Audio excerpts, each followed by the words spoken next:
Hello all. This is Monday evening. ఈరోజు పిల్లలకి school half day start అయిపోయినాయండి. మరి ఈరోజు 10థ్ ఎగ్జామ్ అని పిల్లలకి ఆఫ్టర్‌నూన్ క్లాసెస్ పెట్టిండ్రి. సో, ఈవినింగ్ 6 అయింది వచ్చేసరికి.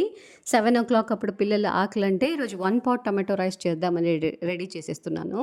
ఇక్కడ ఆయిల్, ఘీ వేసేసి మసాలా దినుసులు, ఆనియన్ వేసి బాగా వేయించుకుంటున్నాను.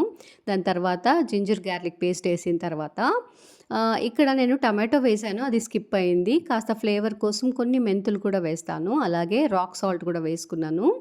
ఇక్కడ మీకు నచ్చినట్టయితే కొన్ని బఠానీలు కూడా వేయొచ్చండి. అలాగే ఇక్కడ పెరుగులోకి నేను రెడ్ చిల్లీ పౌడర్, ధనియా పౌడర్, అలాగే కాశ్మీరీ రెడ్ చిల్లీ పౌడర్ కూడా వేసి బాగా బీట్ చేసుకుంటున్నాను. దీన్ని నేను ఎక్కడైతే రెడీ చేస్తున్నాను కదా! దాంట్లోకి వేసేసుకొని బాగా ఆయిల్ పైనకి తేలేంత వరకు బాగా మిక్స్ చేసుకొని దాన్ని వదిలేయాలి. దాని తర్వాత రైస్ వేసుకొని కాస్త కలుపుకొని 1:2 రేషియో లాగా మనము దాన్ని వాటర్ ఏసి మిక్స్ చేసుకోవాలి. తర్వాత 2 విజిల్స్ పెట్టాను. కుక్కర్ 2 విజిల్స్ వచ్చిన తర్వాత అంతేనండి, రెడీ టమాటో రైస్. ఇప్పుడైతే నా ఫ్రెండ్ నాకు నాన్ వెజ్ ఇచ్చి పంపించింది. క్యారియర్ బాక్స్ అలాగే ఉంది. నేనేమన్నా ఇచ్చి పంపియాలని ఈరోజు టమాటో రైస్ ఇచ్చి పంపించాను.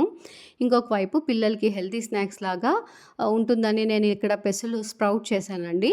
దీన్ని కూడా రెడీ. అంతే.